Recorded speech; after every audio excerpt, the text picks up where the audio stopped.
प्रकाश साहब, मानवर काशीराम साहब, मानवर काशीराम साहब, बहन कुमारी माइती जिंदाबाद, बहन कुमारी माइती जिंदाबाद, बहन कुमारी माइती जिंदाबाद। बीएसपी की क्या पहचान, बीएसपी की क्या पहचान। बहन जी आप संघर्ष करो, बहन जी आप आगे बढ़ो, बहन जी आप संघर्ष करो।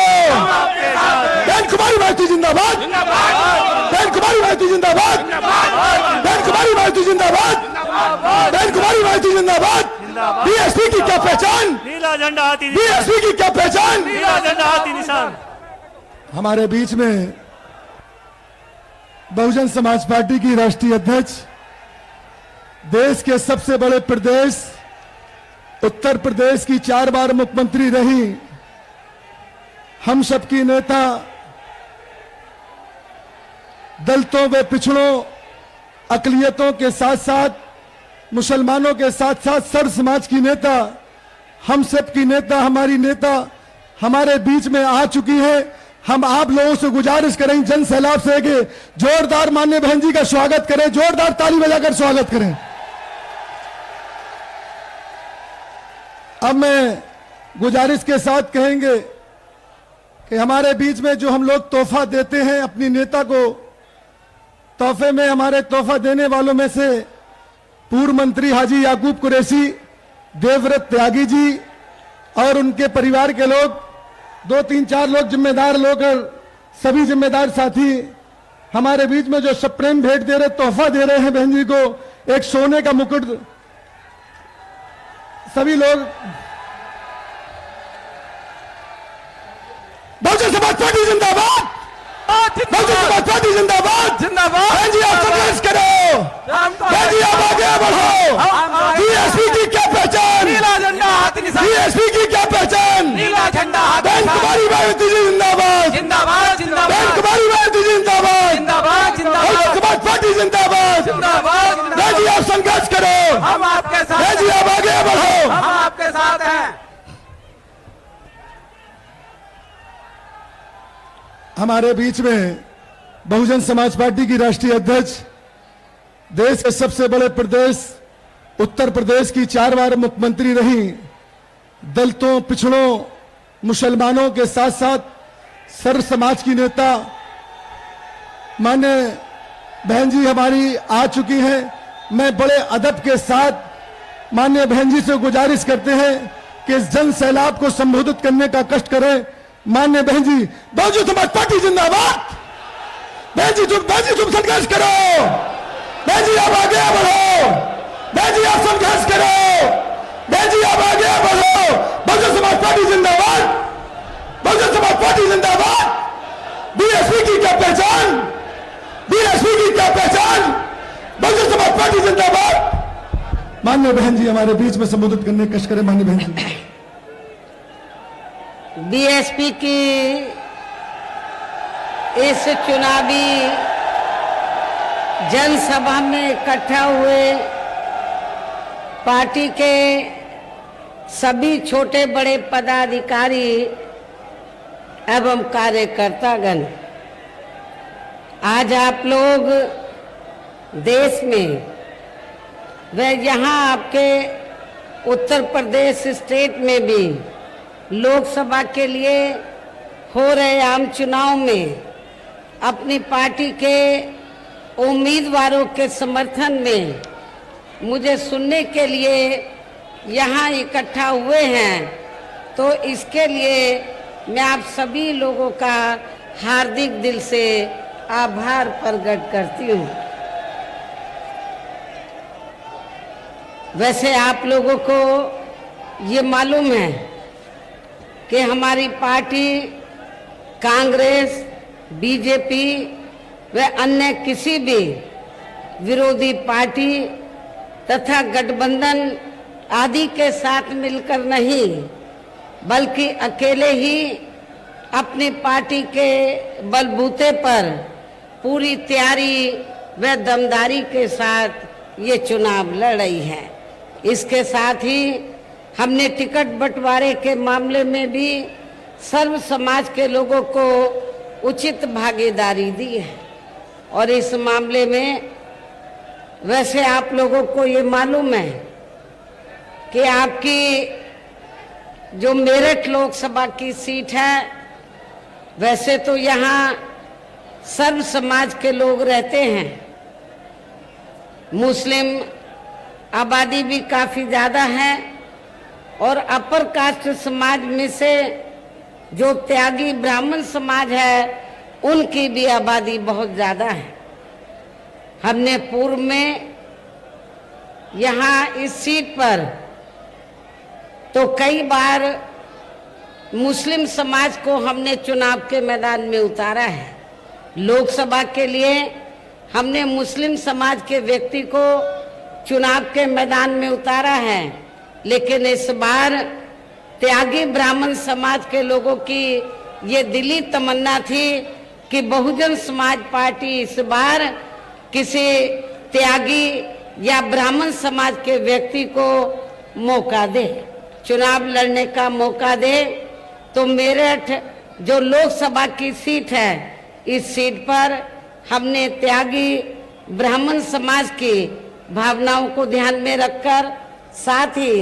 इनकी आबादी को भी ध्यान में रखकर हमने इस बार इस सीट पर बहुजन समाज पार्टी की ओर से श्री देवव्रत त्यागी को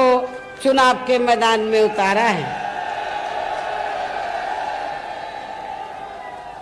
जिनको कामयाब बनाने के लिए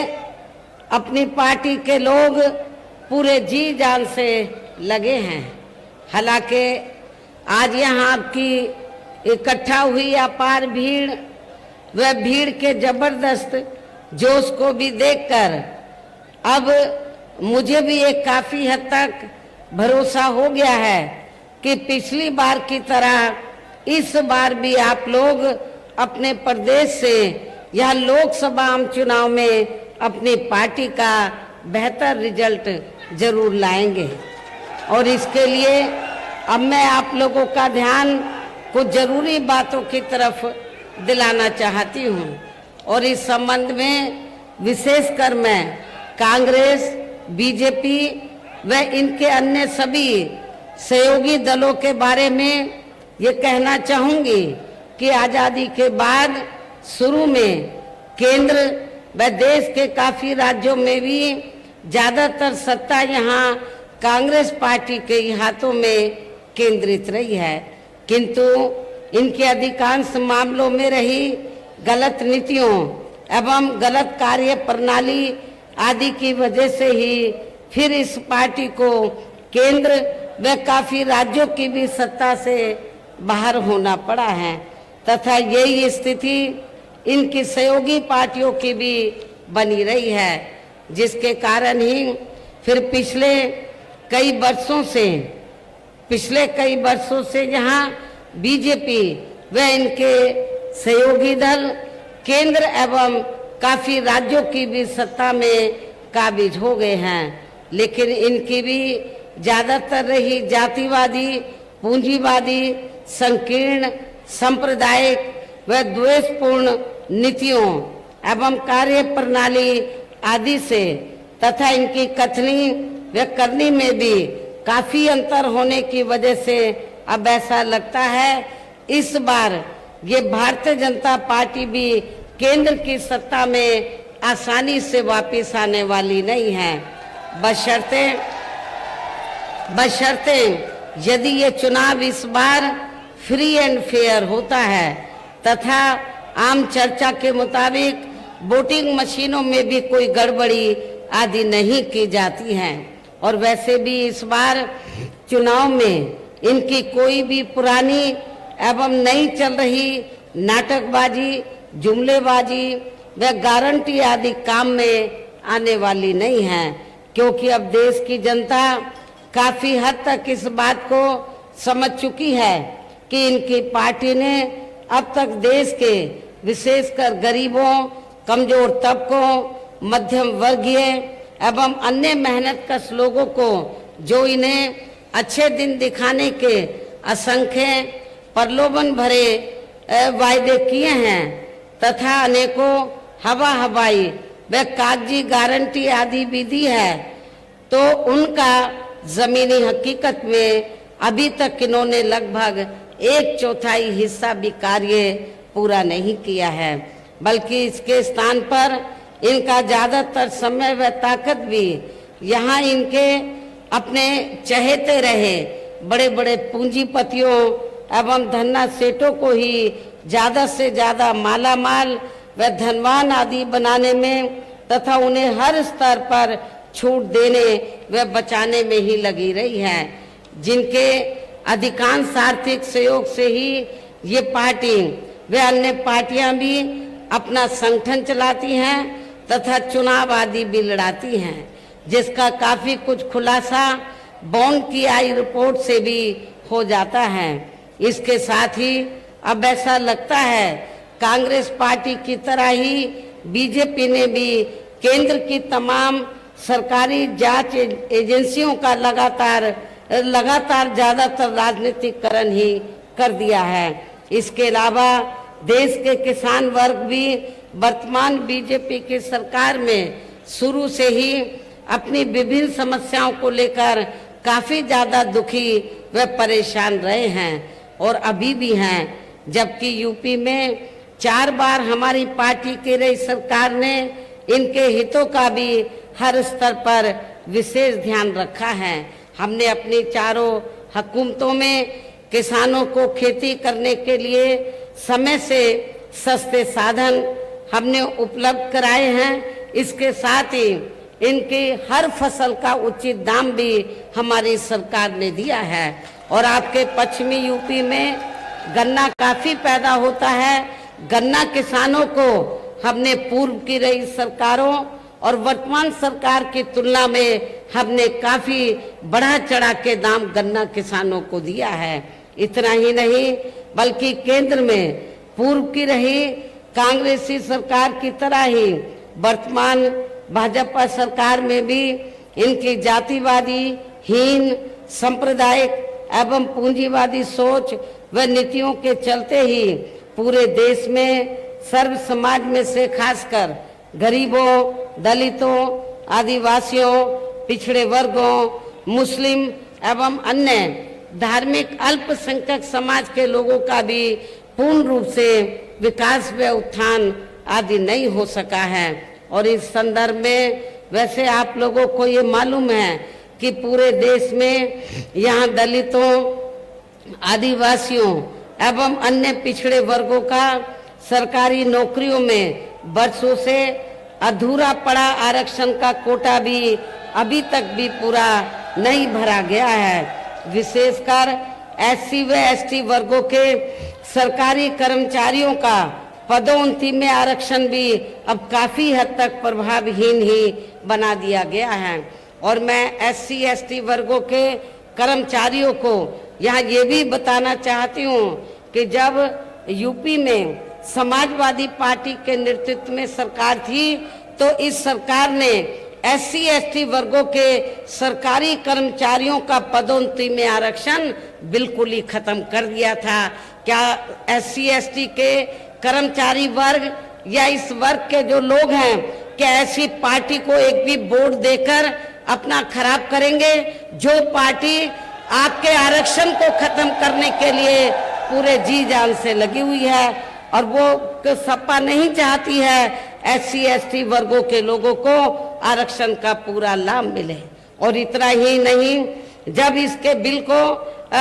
प्रभावी बनाने के लिए हमने राज्यसभा में संशोधन विधेयक हमारी पार्टी द्वारा सरकार पर काफी दबाव बनाकर जब ये विधेयक आया तो समाजवादी पार्टी के सांसदों ने इस बिल को ही फाड़ दिया था पार्लियामेंट के अंदर। अब आप खुद बताइए कि ऐसी समाजवादी पार्टी दलितों का, शोषितों का क्या वो भला कर सकती है? और इतना ही नहीं, इन वर्गों में जन्मे संतों, गुरुओं और महापुरुषों के नाम पर जो हमने जिले बनाए, यूनिवर्सिटी बनाई और पार्क आदि बनाए, अनेकों संस्थानों के नाम रखे, वो भी ज्यादातर समाजवादी पार्टी की सरकार ने बदल दिए थे। साथ ही केंद्र व राज्यों में भी विरोधी पार्टियों की रही सरकारों में इन सभी वर्गों को प्राइवेट सेक्टर में आरक्षण दिए जाने की व्यवस्था किए बिना ही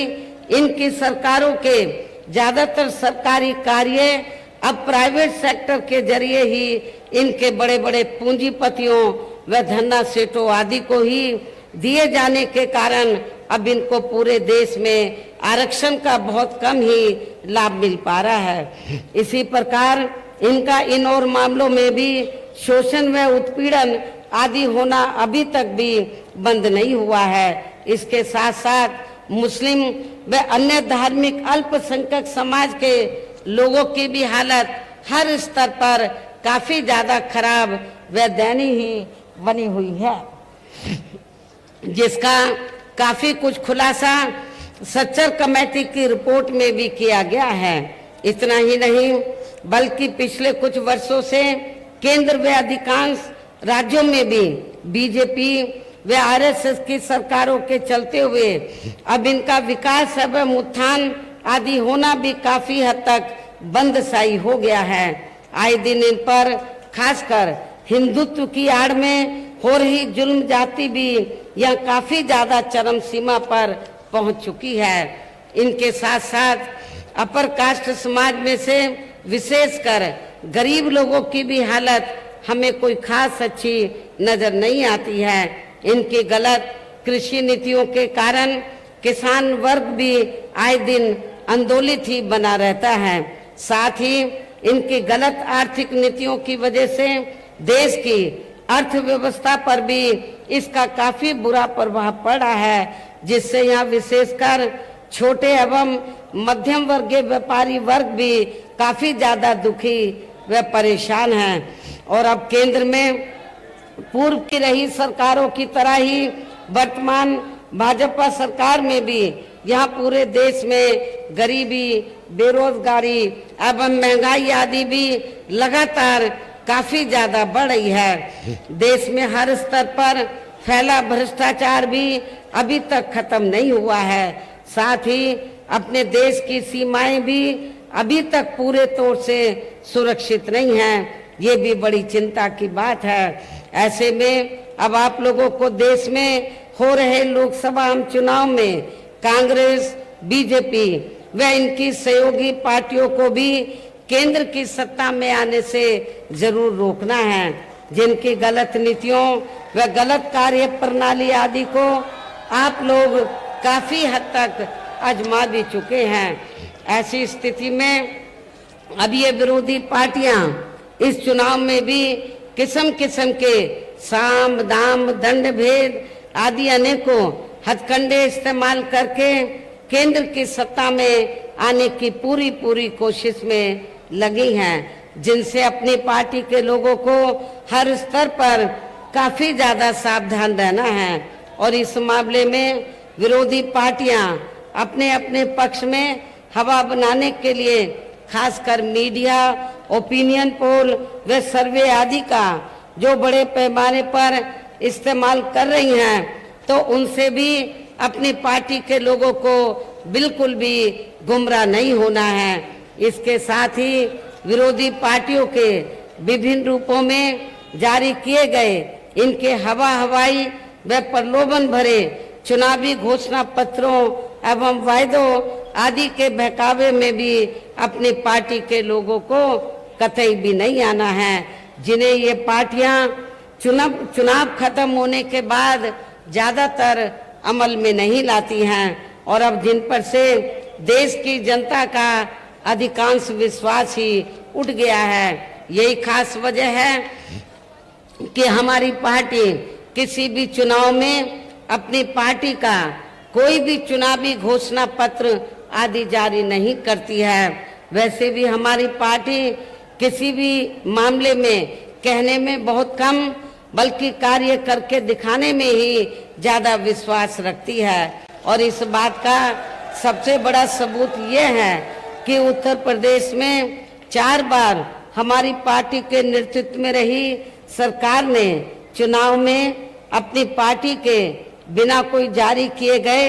चुनावी घोषणा पत्र के ही प्रदेश व आम जनहित में काफी कुछ ऐतिहासिक कार्य करके दिखाए हैं। जबकि इस मामले में हमारी पार्टी का ये कहना है,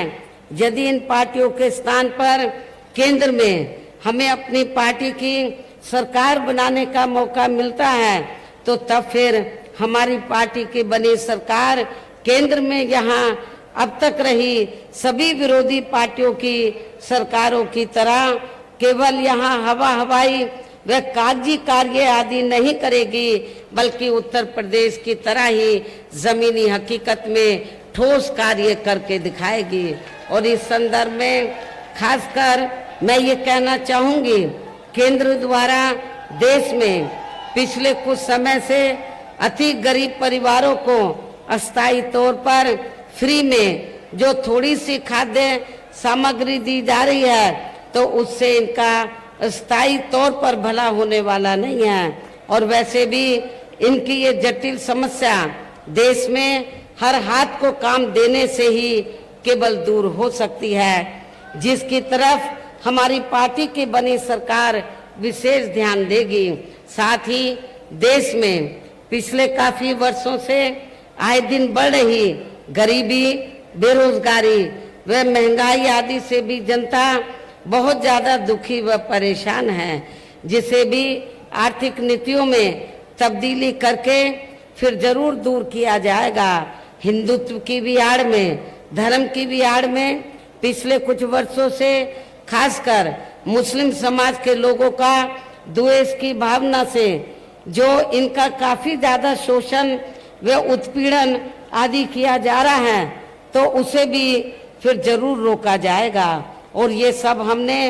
अपनी यूपी की रही सरकार में करके भी दिखाया है। इसके अलावा हमने यूपी में सर्व समाज में से गरीब एवं बेरोजगार लोगों को बेरोजगारी भत्ता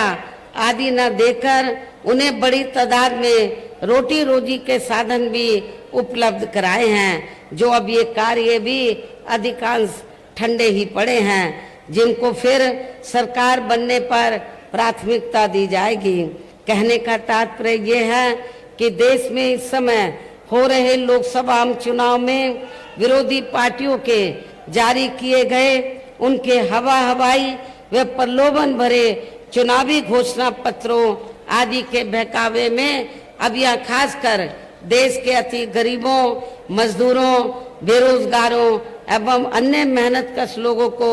बिल्कुल भी नहीं आना है। और अब इन्हें ऐसी सभी विरोधी पार्टियों को हर हालत में केंद्र की सत्ता में आने से जरूर रोकना है, जिनकी कथनी व करनी में काफी अंतर रहा है तथा जिन्हें ये लोग बरसों से काफी आजमा भी चुके हैं। ऐसे में अब मेरा यही कहना है कि आप लोगों को अपने खुद के व अपने प्रदेश एवं देश के भी हित में अपने वोटों को यहाँ कांग्रेस, बीजेपी व अन्य विरोधी पार्टियों को न देकर केवल यहाँ अपनी एकमात्र हितैषी पार्टी बहुजन समाज पार्टी को ही देना है, जो ये पार्टी उत्तर प्रदेश की तरह ही केंद्र में भी अपनी पार्टी की सरकार बनने पर फिर पूरे देश में यहाँ अपनी पार्टी की सर्वजन हिताय व सर्वजन सुखाय की नीतियों पर आधारित ही सरकार चलाएगी। इसके साथ साथ केंद्र से जुड़ी आपके क्षेत्र की जो भी यहाँ स्थानीय समस्याएं होंगी, तो उन्हें भी फिर दूर करने का हर संभव पूरा प्रयास किया जाएगा। और इस मामले में आप लोगों को ये मालूम है कि आप लोगों की लंबे अरसे से ये मांग रही है कि इलाहाबाद जो हाई कोर्ट की जो बेंच है, तो वो आपके मेरठ में भी बननी चाहिए। लेकिन जिस प्रकार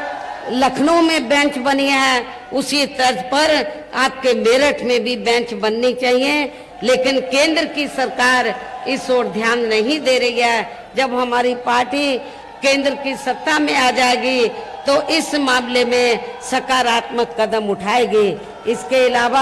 आपका जो पश्चिमी यूपी है, तो ये क्षेत्र, इस क्षेत्र को ज्यादा से ज्यादा विकसित करने के लिए हमारी पार्टी शुरू से ये चाहती है कि पश्चिमी क्षेत्र को मिलाकर अलग से स्टेट बनाया जाए। हमने असेंबली से प्रस्ताव पारित कराकर केंद्र की सरकार के पास भेजा था, लेकिन केंद्र की सरकार ने उसे अमल में नहीं लाया। जब केंद्र में हमारी पार्टी सत्ता में आएगी तो आपके पश्चिमी यूपी को अलग से स्टेट बनाया जाएगा। साथ ही यहाँ गरीबों, मजदूरों, बेरोजगारों, कर्मचारियों, किसानों, छोटे व्यापारियों एवं अन्य मेहनतकश लोगों के हितों का भी विशेष ध्यान रखा जाएगा। सर्व समाज में से खासकर दलितों, आदिवासियों, पिछड़े वर्गों, मुस्लिम व अन्य धार्मिक अल्पसंख्यक समाज के लोगों के विकास एवं उत्थान के साथ साथ हर स्तर पर इनकी सुरक्षा आदि के भी लिए सख्त कदम उठाए जाएंगे। और तभी फिर यहाँ वास्तव में अपने देश के महान संतों, गुरुओं व महापुरुषों में भी विशेषकर महात्मा ज्योतिबा फूले, श्री छत्रपति शाहू जी महाराज, श्री नारायणा गुरु, बाबा साहब डॉक्टर भीमराव अंबेडकर एवं मान्यवर श्री कांशीराम जी आदि का अधूरा राज सपना जरूर साकार हो सकता है, जिनको यूपी में हमारी पार्टी की रही सरकार द्वारा हर स्तर पर पूरा आदर सम्मान दिया गया है। इन्हीं खास बातों के साथ ही अब मेरा देश व आपके स्टेट के भी हित में, आपके क्षेत्र के भी हित में यही कहना है कि हमारी पार्टी ने यहाँ आपकी मेरठ लोकसभा की सीट से जिनको चुनाव के मैदान में उतारा है, जो यहाँ आपके सामने मंच पर भी मौजूद हैं, तो उन्हें आपको जरूर कामयाब बनाना है, जिसके लिए यहाँ पार्टी के सभी स्तर के छोटे बड़े पदाधिकारी एवं कार्यकर्तागण आदि पूरे जी जान से लगे हैं। और अब अंत में मेरा यही कहना है कि आप लोगों को वोट पड़ने वाले दिन यहाँ बीएसपी के अपने मेरठ के लोकसभा प्रत्याशी को अपनी पार्टी के हाथी चुनाव चिन्ह के सामने वाले बटन को दबाकर इनको जरूर कामयाब बनाना है, इनको जरूर जिताकर पार्लियामेंट में भेजना है। इस पुरजोर खास अपील के साथ ही अब मैं अपनी बात यही समाप्त करती हूँ। जय भीम, जय भारत। बहुजन समाज पार्टी जिंदाबाद, बहुजन समाज पार्टी जिंदाबाद। बीएसपी की क्या पहचान, बीएसपी की क्या पहचान। बहन जी आप संघर्ष करो, बहन जी आप आगे बढ़ो, बहन तुम्हारी मर्जी जिंदाबाद, बहन तुम्हारी मर्जी जिंदाबाद।